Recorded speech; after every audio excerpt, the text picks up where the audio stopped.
주를 기쁘시게 할 것이 무엇인지 시험하여 보라. 너희는 열매 없는 어둠의 일에 참여하지 말고 도리어 책망하라. 그들이 은밀히 행하는 것들은 말하기도 부끄러운 것들이라. 그러나 책망을 받은 모든 것은 빛으로 말미암아 드러나나니 드러나는 것마다 빛이니라.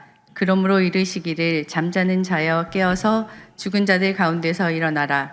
그리스도께서 너희에게 비추시리라 하셨느니라. 그런즉 너희가 어떻게 행할지를 자세히 주의하여 지혜 없는 자같이 하지 말고 오직 지혜 있는 자같이 하여 세월을 아끼라. 때가 악하니라. 그러므로 너 어리석은 자가 되지 말고 오직 주의 뜻이 무엇인지 이해하라. 함께 읽겠습니다. 술 취하지 말라. 이는 방탕하는 것이니 오직 성령으로 충만함을 받으라. 아멘. 자, 설교하겠습니다. 자, 오늘 이 시간에는 지난주 말씀에 이어서 그러므로 교회는 두 번째 에베소서 5장을 이어가도록 하겠습니다. 자, 5장을 추천해 주신 분은 세교성전의 한땡땡 장로님이시고요. 안식년 떠나기 전에 또 이 교회에 대한 이야기로 다음 주까지 설교할 수 있게 된 것 참 기가 막힌 타이밍이라고 저는 생각합니다. 아무쪼록 오늘도 이 말씀을 주시는 이유가 있을진데 귀 있는 자는 성령의 교회들이 가시는 말씀을 겸손하게 받기 바랍니다. 자, 말씀드린 대로 이 에베소서는 6장까지 있는데요. 1장부터 3장까지와 4장부터 6장까지 두 부분으로 구성됩니다. 1장부터 3장까지는 소위 구원론, 4장부터 6장까지는 소위 교회론 이렇게 구분하기도 하는데 하여간 4장부터 6장까지는 1장부터 3장에 대한 결론 부분으로 봅니다. 그래서 우리가 4장, 5장, 6장에는 어떤 접속사가 많다? 그러므로 그런즉 13번이나 그러므로 그런즉이라는 접속사가 많은 것을 보면 보통 그러므로라는 이 접속사는 문장에서 어떤 결론을 내릴 때 쓰는 접속사이기 때문에 4장, 5장, 6장은 어쨌든 1, 2, 3장의 결론이다. 그래서 그런 접속사도 많이 나오는 거라고 말씀드렸습니다. 자, 그렇다면 그 결론들은 뭔가 말씀드린 대로 다 교회에 대한 말씀들입니다. 자, 실제 대부분의 학자들의 얘기도 들어보면 이 에베소서를 교회에 대한 교과서로까지 평하고 있고요. 교회를 헬라어로 에클레시아 이렇게 하는데 교회론을 하면 라지를 붙여가지고 에클레시알라지 이렇게 말합니다. 에베소서는 특히 에클레시알라지, 그러니까 교회론 중에서도 하이 에클레시알라지, 높은 교회론 이렇게 부를 정도입니다. 물론 교회라는 단어도 10번이나 이 에베소서에 등장하고요. 심지어 1장부터 3장까지 말하는 구원에 대한 가르침 역시도 이 교회에 기반한 구원론을 말할 정도입니다. 우리가 받은 구원도 다 이 교회를 통해서 하나님은 이루어지게 하셨다는 것입니다. 자, 말씀드렸다시피 1장에서도 우리가 보면 에베소 교회 성도들이여 나도 그런 것처럼 나 비록 갇혀 있지만 주 안에 있음을 믿고 있듯이 당신들이 지금 사는 곳도 장소는 에베소지만 주 안에 너희들의 진짜 수소지가 있다는 사실을 알아라. 그랬는데, 자, 그런 점에서 보면 교회는 우리를 주 안에 있게 해주는 가장 좋은 매개체잖아요. 물론 우리가 교회 없이 주 안에 살 수는 있지만 교회가 있음으로 인해서 우리가 주님 안에 거하는데 얼마나 많은 도움을 받습니까? 아멘입니까, 여러분? 하나님은 이 교회를 통해서 그래서 당신 나라의 완성도 도모하려 하심이 1장의 내용이었습니다. 2장도 마찬가지. 사실 우리는 이 교회에 속하기 전까지는 다 허물과 죄로 죽었던 사람들이었습니다. 세상 풍조나 따르고 마귀 권세나 따르고 육신의 욕심이나 따라 살았던 사람들이었습니다. 본질상 진노의 자녀들이어서 절대로 교회의 일원이 될 수 없었던 존재였습니다. 그러나 하나님이 당신의 그 큰 사랑을 인하여 당신의 아들 예수와 함께 십자가에 못 박으심으로 우리의 죄를 사해 주시고 다시 그 아들 예수와 함께 우리를 부활하게 하심으로써 그 은혜를 우리도 누리고 동시에 당신의 몸된 교회 일원도 되게 하셨으니 얼마나 감사하냐. 이게 2장 내용이었습니다. 3장도 역시 성도의 센트럴 파크라는 이런 제목까지 달아가면서 이 각박한 사회에서 우리를 숨쉬게 하고 우리를 정화시켜주는 센트럴 파크가 우리 영혼에도 필요한데 그게 교회 아니냐. 교회 역시 세상에서 괴롭힘 당할 수도 있고 오염될 수도 있지만 이 교회는 하나님의 경륜이라는 것이 작동한다. 하나님의 사랑이 가득 차 있다. 그래서 교회는 그 경륜으로 말미암아 살아있게 되는 것이고 그 사랑으로 말미암아 정화되어 가는 것이다. 이것이 3장의 내용이었습니다.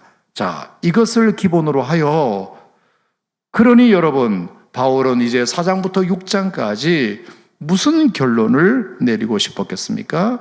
교회가 중요하다. 따라합시다. 교회가 중요하다. 하나님은 교회를 통해서 만물을 충만케 하기를 원하시고, 교회를 통해서 구원의 은혜를 경험하게 원하시고, 교회 안에서 하나님의 경륜과 사랑도 작동시키고 계시다면, 그러므로 교회가 할 일이 뭐겠냐? 지난 4장에서는 하나보다 되는 거다. 유대인과 이방인, 백정과 양반, 남녀노소, 지휘고와 빈부귀천을 막론하고 하나 되어야 한다. 절대로 누군가를 함부로 판단하지 말고 정죄하지 말고 서로를 하나님의 사람으로 인정해주고 너와 나, 나와 나 사이에 하나님의 계시게 함으로 하나 되어야 한다. 모든 일은 겸손과 온유로 해야 하고 모든 관계는 오래 참음으로 용납해야 하고 모든 사역은 평안에 매는 줄로 성령이 하나 되게 하신 것을 지켜가는 수준에서 해야 한다. 이것이 지난주 말씀이었습니다. 자, 그렇다면 오늘 5장의 그러므로는 또 무엇을 말하려고 할까? 자, 그게 바로 주를 기쁘시게 하자. 한번 따라 하실까요? 주를 기쁘시게 하자. 주를 기쁘시게 하자. 자, 10절 말씀을 한번 읽어볼까요? 자, 10절 말씀 시작. 주를 기쁘시게 할 것이 무엇인가 시험하여 보라. 자, 여기서 시험하여 보라, 도키마조라는 헬라어인데 분별해 보라. 우리가 무엇을 해서 이 교회를 통해 하나님을 기쁘시게 할 건지를 분별해 보라. 자, 그러면서 5장에 7개의 그러므로를 소개하고 있습니다. 1절, 7절, 14절, 15절, 17절, 24절, 31절. 자, 7개를 다 할 수는 없고요. 자, 첫 번째 1절 그러므로가 뭐냐? 그러므로 1절 사랑을 받는 자녀같이 너희는 하나님을 본받는 자가 되고, 이 교회의 일원으로서 우리가 해야 할 일은 뭐냐? 하나님을 본받는 자가 되라. 아멘입니까? 하나님을 본받는 자가 되라. 우리가 하나님의 꿈을 나의 비전 삼고 예수님의 꿈을, 예수님의 성품을 나의 인격 삼고 성령님의 권능을 나의 능력 삼는다면 그게 하나님을 본받는 것이고 하나님의 기쁨이 되는 것이겠죠. 자, 두 번째 그러므로는 7절입니다. 7절 시작. 그러므로 그들과 함께하는 자가 되지 말라. 재밌는 말이죠. 그들과 함께하는 자가 되지 말라. 무슨 소린가 봤더니, 자, 3절부터 그 이유가 설명되고 있습니다. 자, 3절에 교회 안에도 죄송하지만 이런 분들이 있을 수 있다. 음행과 온갖 더러운 것과 탐욕, 너희 중에서 이름조차 부르지 마라. 가까이 하지도 말라. 음행 아실 것이고 더러운 것, 추한 행동, 탐욕, 욕심 부리는 것. 그 다음에 4절에 보면 누추함과 어리석은 말과 희동하는 말하는 사람들. 누추하다는 말은 추잡하다는 뜻이고요. 어리석은 말, 도움이 되지 않는 말, 희롱의 말은 점잖지 않은 농담, 이런 것을 의미합니다. 자, 5절 말씀해 보면 음행하는 자, 더러운 자, 탐하는 자, 우상 숭배하는 자, 이런 표현도 나옵니다. 음행이라는 말은 성적 문란 자, 더러운 자라는 말은 생각이 깨끗하지 못한 자, 탐하는 자라는 말은 자기의 사욕을 채우는 자, 그리고 우상 숭배하는 사람. 함께하는 자가 되면 안 된다, 이런 뜻입니다. 자, 6절에 보면 헛된 말로 너희를 속이지 못하게 하라. 헛된 말 하는 자, 헛소문을 퍼뜨리는 자, 남의 말을 나쁘게 하는 사람 절대로 같이 하지 마라. 말도 섞지 마라. 같은 자리에 앉지도 마라. 왜? 교회가 중요하니까. 그게 두 번째 그러므로입니다. 자, 세 번째 그러므로가 14절에 있고요. 네 번째 그런 적이 15절, 다섯 번째 그러므로가 17절에 있고, 여섯 번째 그러므로가 24절에 있죠. 24절. 교회가 그리스도에게 하듯이 아내들이여 모든 일에 자기 남편에게 복종하라. 이게 여섯 번째 그러므로고요. 일곱 번째 그러므로는 31절입니다.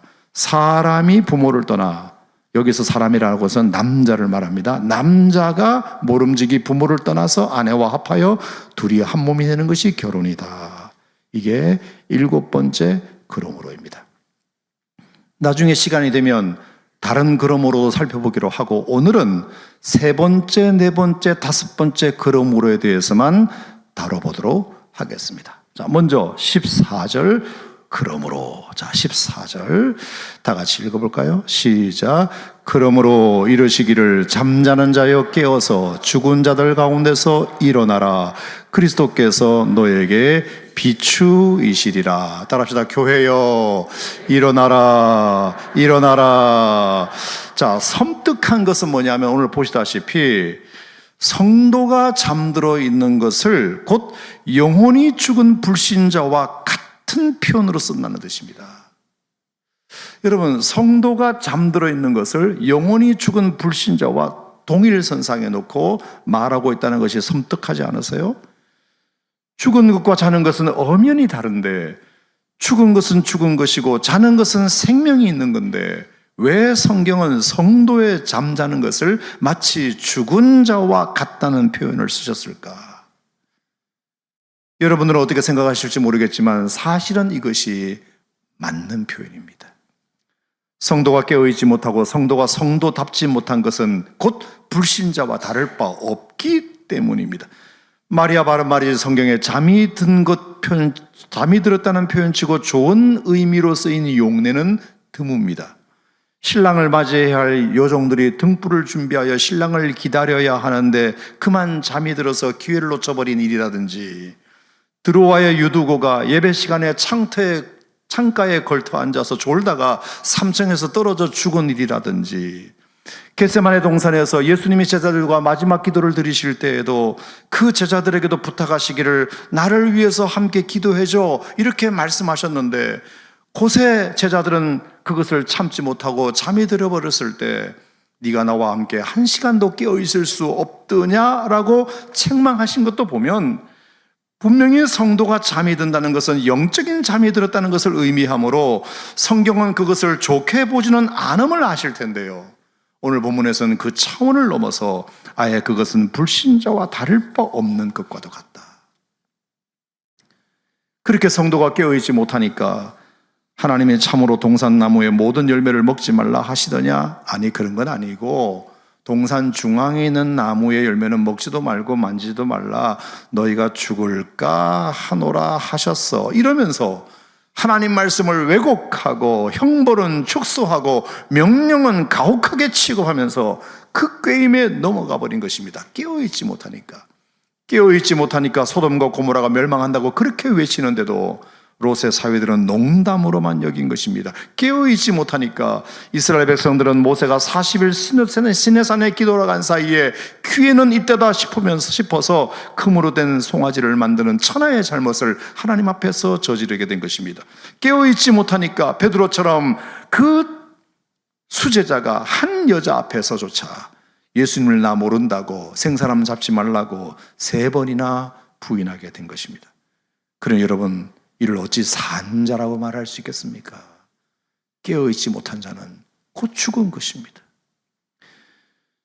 그러니 에베소 성도들이여, 너희들도 조심해야 한다. 에베소라는 동네는 역시 깨어있지 않으면 너무 많은 유혹이 있는 도시였기 때문입니다. 아시는 대로 에베소는 외국인들이 늘 들락거리는 천하의 무역항이었기 때문에 술집을 비롯해서 음식점을 비롯해서 성적으로 타락할 수 있는 요소들이 너무 많았고, 200년 넘는 기간 동안 지었던 세계 7대 불가사의로 불리는 아데미 신전, 그 아데미 신전 또한 떡하니 중앙에 자리 잡고 있어서 에베소에 살면서 그 신상의 영향을 받지 않고 살기란 너무나 어려운 도시였고, 게다가 2만 5천 명이 한꺼번에 들어가는 원양 경기장에서는 때마다 맹수와 맹수가 싸우고, 맹수와 사람을 붙이고 사람과 사람끼리 싸움을 붙여놓고 그것을 술 마시면서 즐기는 그런 문화가 판을 치고 있었기 때문에 그런 재미있는 구경조차 외면하기란 정말로 어려운 도시였기 때문입니다. 너희들이 사는 에베소라는 도시가 그런 도시니 어찌 깨어있지 않고 믿음을 유지할 수 있겠니? 깨어있지 않으면 곧 죽은 자라 다름없으니 그 죽은 자들 가운데서 너희가 살아있다는 것을 보여라.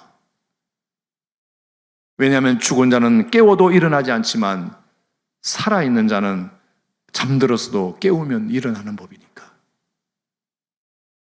그러니 여러분들도 일어나시기를 주의 이름으로 축원합니다. 사드락과 메삭과 아벳노고처럼 깨어 있어서 아무리 바벨론의 느부갓네살 왕이 금으로 된 신상을 만들어 놓고 모두가 예외 없이 절하라고 명령했을지라도, 모두가 다 살기 위해서 그것에 절을 했을지라도 그 세 친구만큼은 절하지 않았듯이 여러분도 그러실 수 있기를 바랍니다. 다니엘 역시도 다리오 왕이 앞으로 한 달 동안은 그 누구도 나 외에 절하지도 말고 기도하지도 마 하면서 도장 콱 찍어서 명령을 내렸지만, 지우고와 막론하고 만약에 걸리기만 해봐 내가 사자굴에 다 집어 던져 버릴 테니까 라는 엄포가 있었지만, 그래도 다니엘은 깨어 있었기 때문에 자기 집에 돌아가서는 예루살렘으로 향하여 창문을 열어놓고 전에 행하던 대로 하루 3번씩 윗방에 올라가 하나님께 감사 기도를 올렸듯이 여러분도 그렇게 깨어있기를 축복합니다. 홍해 앞에서 이스라엘 백성들이 다 죽었다고 벌벌 떨 때도 당황하지 않고 너희는 가만히 있어 여호와께서 오늘날 너희를 위하여 행하시는 구원을 보라, 그렇게 선포했듯이 여러분도 그렇게 깨어 선포할 수 있기를 축복합니다. 에스더가 죽으면 죽으리라는 심정으로 자기 동족을 살리기 위해서 그 왕 앞에 담대히 나아갔듯이 성도들이여 깨어 죽으면 죽으리라는 믿음으로 나아갈 수 있기를 축복합니다. 따라합시다. 깨어있자, 깨어있자. 여러분, 이 또한 이 시대의 교회를 향한 중요한 메시지라고 저는 생각하는데 동의하시면 아멘 하시기 바랍니다. 자, 두 번째 그러므로입니다. 자, 그것은 15절, 16절.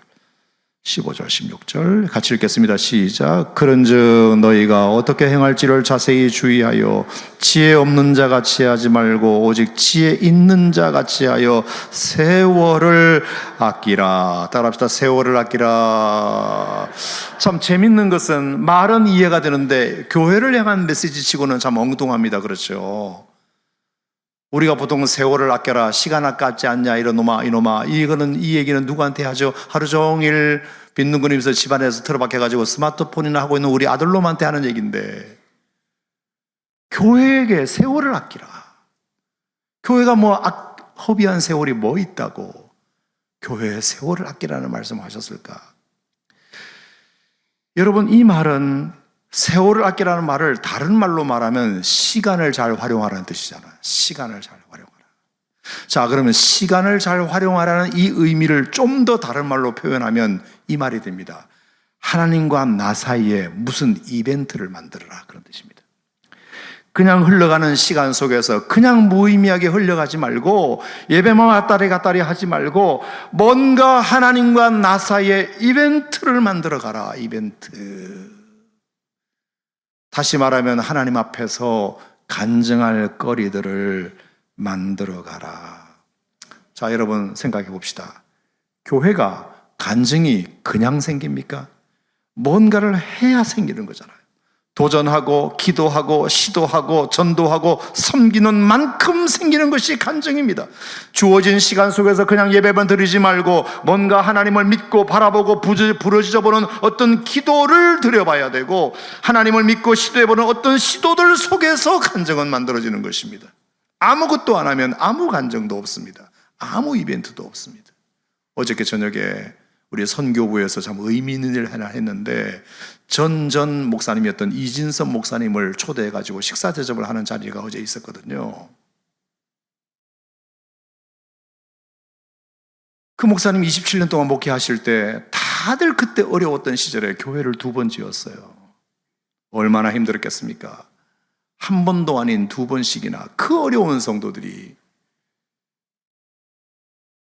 그냥 예배만 왔다 갔다 할 수 있는데도 왜 2번씩이나 교회를 지으면서 성도들이 힘들게 그렇게 했겠습니까? 그런데 그렇게 했기 때문에 그 시절에 간증도 많았던 것입니다.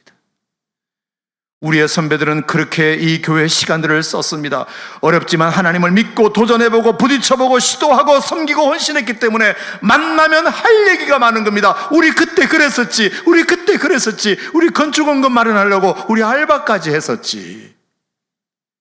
와, 그때 우리 참 대단했었어. 맞죠? 그치? 맞죠? 맞아. 그치? 맞죠? 그때 그 시절 성도들은 세월을 아낀 겁니다. 하나님과 나 사이에 우리 사이에 뭔가 이벤트를 만들자.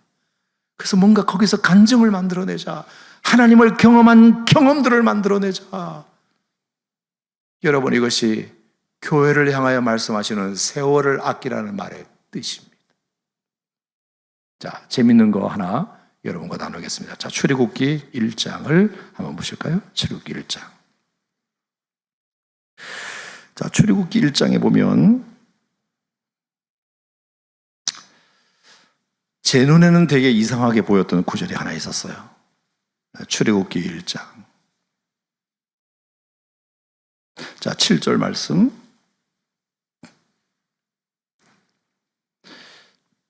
자, 우리 한번 읽어보실까요? 출애굽기 1장 7절 시작.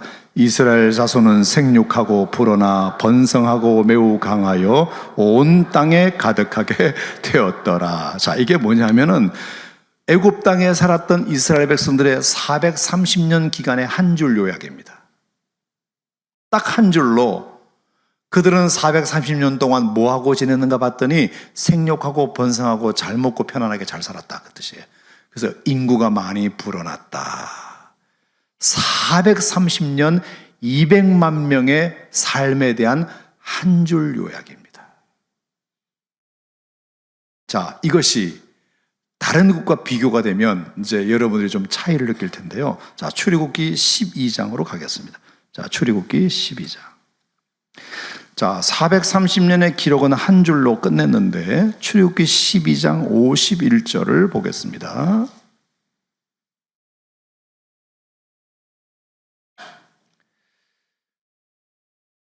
출애굽기 12장 51절. 자, 찾으셨으면 시작. 바로 그날에 여호와께서 이스라엘 자손을 그 무리대로 애굽 땅에서 인도하여 내셨더라. 자, 이게 무슨 표현이냐면 이스라엘 백성들이 드디어 애굽에서 출발했다는 뜻입니다. 출애굽을 시작했다. 애굽에서 이제 뛰쳐나왔다. 이게 12장 51절입니다. 자, 그리고 나서 이제 19장으로 갑니다. 자, 12장 51절에 손가락을 껴 놓으시고, 자, 19장 1절. 자, 그들이 애굽에서 나온 지 이제 얼마 만에 어디에 도착했는지 볼까요? 자, 19장 1절. 읽겠습니다. 시작. 이스라엘 자손이 애굽 땅을 떠난 지 3개월이 되던 날 그들이 시내 광야에 이르니라. 자, 몇 개월? 3개월이 되던 날이니까 만 2개월 지났을 때, 2개월 꼴랑 지났을 뿐인데 벌써 그들이 어디까지 왔다고요? 시내 산 밑에까지 왔습니다. 자, 그러면 보세요. 2개월이에요. 자, 12장 51절에서 제가 지금 성경을 이렇게 해보니까 한 장, 두 장, 석 장, 넉 장이 넘어갔네. 요게 2개월 기록이에요. 2개월. 2개월 기록은 158절에 그 내용을 담아놨는데 430년 동안 그들이 뭐 했는지에 대해서는 한 줄 요약으로 끝냈다. 자, 이거 무슨 얘기일까요? 430년과 2개월의 차이는 뭘까요? 430년 동안 그들은 하나님과의 어떤 이벤트도 없었던 겁니다. 그냥 주는 대로 잘 먹고 고기가 막 곁에서 배부르면 땡이고, 오늘도 내가 배부르게 잠잘 수 있으면 그만이고, 그리고 때 되면 결혼하고 자식 낳고, 인구는 불어나고 잘 살았을지는 몰라도 하나님 앞에서 뭐 내놓을 이야기가 하나도 없었는데, 출애굽기 12장 51절부터 19장 1절까지 꼴랑 2개월밖에 안 되는 기간이었지만 그들에게는 쓸 말이 이렇게 많았다는 겁니다. 할 말이. 우리가 어떻게 하나님을 만났는지, 우리가 하나님과 어떻게 기도하면서 이 어려움을 이겨냈는지, 광야를 어떻게 돌파했는지, 홍해를 어떻게 건넜는지, 우리가 어떻게 해서 배부르게 먹었는지, 어떻게 우리가 아말렉 군사와 싸워 이겼는지, 그 스토리가 지금 이 안에 다 담겨 있다는 말입니다. 2개월 안에. 자, 여러분, 어떤 게 세월을 아끼는 걸까요? 어떻게 시간을 잘 활용하는 것일까요? 우리 하나님의 사람들이 시간을 아낀다는 말은 뭘까요? 그것은 430년 잘 먹고 잘 살았는데 한 줄밖에 안 돼. 하나님은 한 줄로 끝내세요. 근데 힘들고 어려웠지만, 고생한 건 맞지만, 홍해를 건너느라 고생했고 아말렉 군사와 싸우느라 힘들었고 고생했지만, 먹을 것 없고 마실 물 없이 그들은 척박한 광야를 걸었지만, 그들은 매일 매 순간 하나님과 독대하며 하나님과 만나며 뭔가 이벤트를 만들어 갔기 때문에 쓸 말이 2개월 뿐인데도 이렇게 많은 것입니다. 여러분, 교회는 그냥 예배만 왔다리 갔다리 해서 아무 이벤트도 없는, 아무 쓸 말도 없고, 요즘 간증 좀 해봐. 간증? 뭐 새삼스럽게 간증하라 그래. 그럼 이거 부끄러운 것이에요. 뭔가 그래도 내게 하나님이 계시면 그 하나님과 한번 씨름해보고, 야복강의 야곱처럼 뭔가 기도라도 해보든지 뭔가 시도라도 해보든지, 그렇게 해서 주면 주고 말면 말고가 아니라 거기서 뭔가 얻어내는 간정들, 삶의 스토리들. 그래서 This is my story, This is my song이라고, 뭔가 이것이 나의 간정이고 이것이 나의 찬송이라고 하나님 앞에 고백할 수 있고 간정할 수 있는 뭔가가 있어야 그게 세월을 아끼는 겁니다. 저는 여러분들의 이런 믿음의 스토리가 여러분의 인생 속에 있기를 바랍니다. 여러분, 일주일이라는 시간 절대로 짧은 시간이 아닙니다.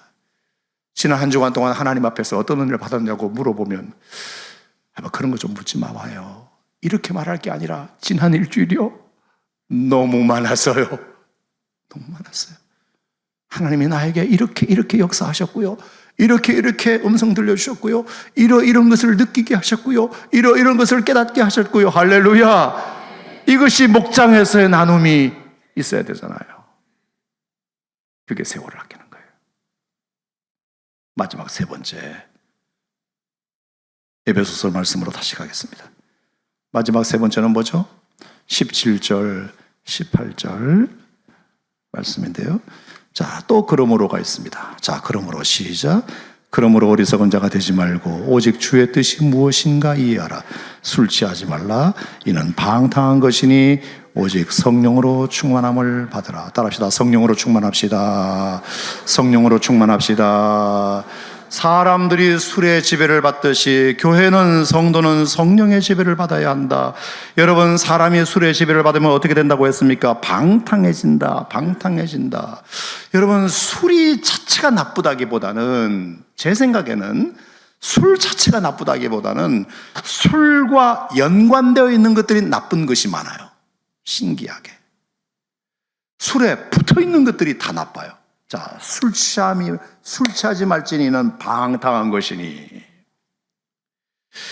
그러면서 누가복음 21장 34절에 보면 술 취함은 방탕과 생활의 염려로 연결되고, 로마서 13장 13절은 술 취함은 방탕과 음란과 호색과 다툼과 시기와 연결되고, 갈라디아서 5장 21절은 술 취함은 방탕과 투기와 연결될 수 있고, 베드로전서 4장 3절에서는 술 취함은 방탕과 음란과 정욕과 향락과 무법한 우상 숭배와도 연결되는 것이다. 술 한 잔이 나쁘다는 것이 아니라 그것과 관련된 것들이 나쁜 게 워낙 많으니까 그것으로 들어가는 통로를 굳이 우리가 열어둘 필요가 있겠냐. 여러분, 이 세상에 뭐만 없어도, 술만 없어도 술이 왼수다. 그것에서 우리가 막을 수 있는 사고와 사건이 얼마나 많습니까? 그것만 없어도. 성령 충만이 그러면 왜 중요하냐? 왜 우리가 성령에 취해야 되느냐? 성령 충만에는 붙어있는 것들이 너무 좋은 것들이 많아서입니다. 그러면 성령 충만하면 뭐가 붙을까요? 사랑과 희락과 화평과 오래 참음과 자비와 양선과 충성과 온유와 절제의 열매가 붙습니다. 아멘. 그래서 좋은 거라는 겁니다. 술이 나쁘다기보다는 그 술 옆에 있는 술 친구들이 다 나쁜 것이므로 방탕과 호색과 음란과 정욕과 투기와 시기와 싸움과 무절제와 이런 것들이 붙어있기 때문에, 그래서 이것을 하지 말자는 것이고, 성령 충만은 그 자체도 중요하지만 그 옆에 있는 친구들이 너무 좋아. 사랑, 희락, 화평, 오래 참음, 자비, 용선, 충성, 온유, 절제가 너무 좋으니까. 그리고 오늘 19절, 20절, 21절은 뭐라 그랬나요? 성령 충만하면 뭐가 따라와요? 서로 찬양하고 싶은 마음이 생기고 예배드리고 싶은 마음이 생기고 감사가 저절로 나오고 그리고 서로 섬기고 싶은 마음이 생기게 되고. 그러니까 교회가 성령으로 충만해야 할 이유는 넘치고도 넘치는 거죠. 여러분, 우리가 사회적 동물 아닙니까? 안 받으려고 해도 안 받을 수 없는 것이 주변 영향입니다. 누군가의 영향을 받게 돼 있고 무엇인가 영향을 받고 있습니다. 하다못해 한겨울 내려덮인 한방눈의 영향을 우리가 받을 수도 있고, 어느 봄날 코끝을 스쳐 지나가는 바람 하나도 내가 영향받을 수 있고, 여름 장미에 지난 향기도 내가 영향받을 수 있고, 가을에 지난 단풍도 내가 영향받을 수 있는데, 하물며 성령이 나를 지배한다면, 성령께서 나를 지배하도록 나를 맡겨드린다면 얼마나 근사한 내가 만들어지겠습니까? 여러분, 성령 충만하십시오. 삶의 시간들이 하나님을 경험하는 간정들로 채워 가십시오. 불신자와는 구별된 삶을 사십시오. 이것이 주님을 기쁘시게 하는 일입니다. 따라합시다. 성령 충만하자. 간증을 만들자. 잠들지 말자. 기도하겠습니다. 하나님 아버지, 감사드립니다. 오늘은 에베소서 5장, 그러므로 교회는 잠들지 말아야 한다. 잠들어 있다면 일어나야 한다. 하나님과 나 사이에 이벤트를 만들어야 된다. 간증을 만들어 가자. 그리고 성령으로 충만하자. 주님 주신 이 귀한 말씀, 교회에게도 주신 말씀이지만 나 개인에게도 주신 말씀으로 받고, 우리가 정말 하나님과 나 사이에 아름다운 이벤트를 많이 만들어갈 수 있는, 그래서 할 말이 많고 얘기가 많고 하나님에 대해서 할 말이 많은 우리가 되게 하여 주시옵소서. 430년 이스라엘 백성들의 애굽 생활 한 줄 요약으로 끝내지 말고 12장 51절에서 19장 1절까지 2개월밖에 안 되는 기간이었지만 158절이라는 시간 속에서 그들이 하나님 앞에 고백할 것들이 많았던 것처럼 우리도 하나님 앞에 써야 할 일기가 많게 해주시고 내용이 많게 하시고 고백할 간증이 넘치게 하여 주셔서 언제나 하나님과 만들어가는 시간들이 우리에게 넘치게 하여 주시옵소서. 예수님의 이름으로 축복하고 기도하옵나이다. 아멘.